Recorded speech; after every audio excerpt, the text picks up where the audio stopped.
Bonjour à tous. Alors aujourd'hui, je voulais vous parler d'un phénomène qui s'appelle la surdité phonologique, d'où le titre de ce podcast. Mais avant de commencer, très rapidement, je vous rappelle que vous pouvez trouver la transcription intégrale de ce podcast sur le site anyfrench.com, ainsi que de nombreuses ressources complémentaires pour améliorer votre français. Alors, revenons à nos moutons. Revenons à nos moutons, en français, ça veut dire reprenons. Reprenons là où on en était. En l'occurrence, reprenons le sujet depuis le début. Si je voulais vous parler aujourd'hui de la surdité phonologique, c'est parce que, en théorie, vous devriez tous en être victimes.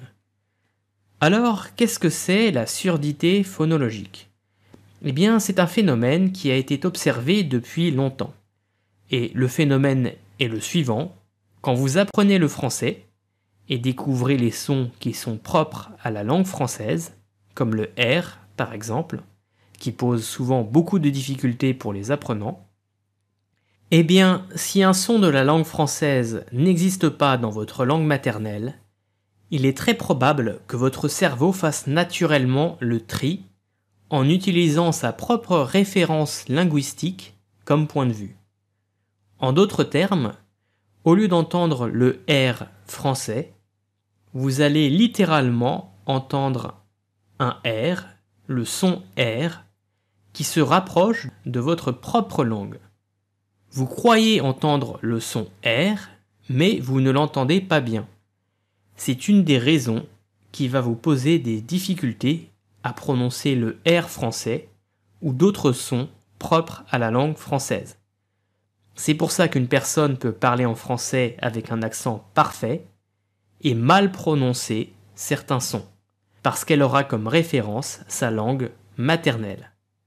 Pour vous donner un exemple avec le français, on a tendance à expliquer aux Français qui apprennent le japonais que le R japonais se prononce comme le L français, alors que le son R japonais, que je ne vais pas avoir la prétention de reproduire dans ce podcast, mais le son R japonais, effectivement, il se rapproche du son L, la lettre L du français, mais c'est bien un R, qui a d'ailleurs un seul roulement, si j'ai bien compris.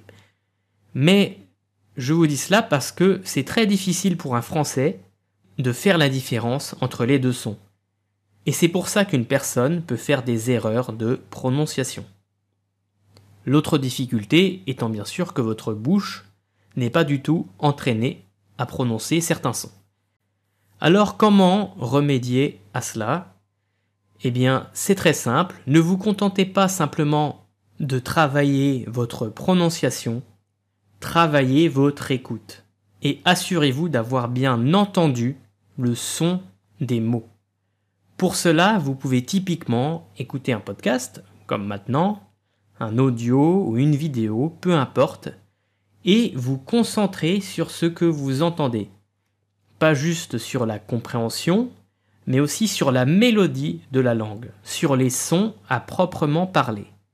Et essayez de mettre les sous-titres pour vos vidéos ou de lire une transcription pour vos podcasts. Et quand il y a une partie que vous n'avez pas bien comprise, un mot en particulier, eh bien avant de chercher ce mot dans le dictionnaire, essayez de voir si vous l'avez bien entendu. Vous pouvez le répéter à haute voix, par exemple, en vous enregistrant, ou demander à votre professeur si vous en avez un, ou un natif, si vous avez bien prononcé le mot. Parce que parfois, vous n'aurez pas spécialement de lacunes de vocabulaire, vous n'aurez juste pas assez travaillé votre écoute. C'est donc un phénomène qui est normal, qu'on appelle la surdité phonologique. Alors évidemment, ne vous faites pas avoir par le terme surdité phonologique, vous n'êtes pas réellement sourd, vous n'êtes juste pas du tout entraîné à distinguer certains sons. De la même manière qu'un musicien peut repérer immédiatement pendant un concert si quelqu'un a fait une fausse note, quelqu'un qui écoute rarement de la musique ou qui n'a pas eu d'éducation musicale, si je puis dire, a moins de chances de remarquer quand quelqu'un fait une fausse note dans un concert. Alors à présent, je vais vous illustrer cela avec un exemple personnel. Quand j'apprenais l'anglais, Enfin, j'apprends toujours l'anglais, mais disons que quand j'étais encore du niveau intermédiaire en anglais, je m'entraînais en regardant beaucoup de films en VO. En VO, ça veut dire en version originale. En l'occurrence, des films états-uniens avant tout, en anglais des États-Unis.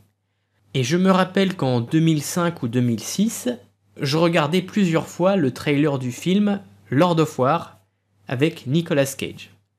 Alors oui, je sais que je prononce Lord of War à la française.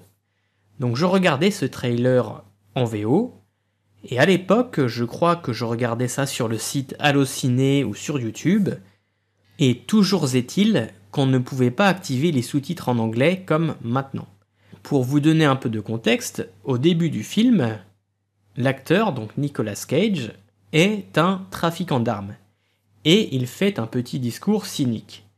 Il explique qu'il y a plus de 550 millions d'armes à feu en circulation dans le monde, ce qui représente une personne sur 12 armée sur la Terre, et il conclut en disant « La seule question c'est comment armer les 11 autres ?» Eh bien à l'époque, je n'arrivais pas à comprendre ce que disait Nicolas Cage en anglais, pour dire comment armer les 11 autres. Quand il le disait en anglais, moi j'entendais un son comme ça. Je ne comprenais rien.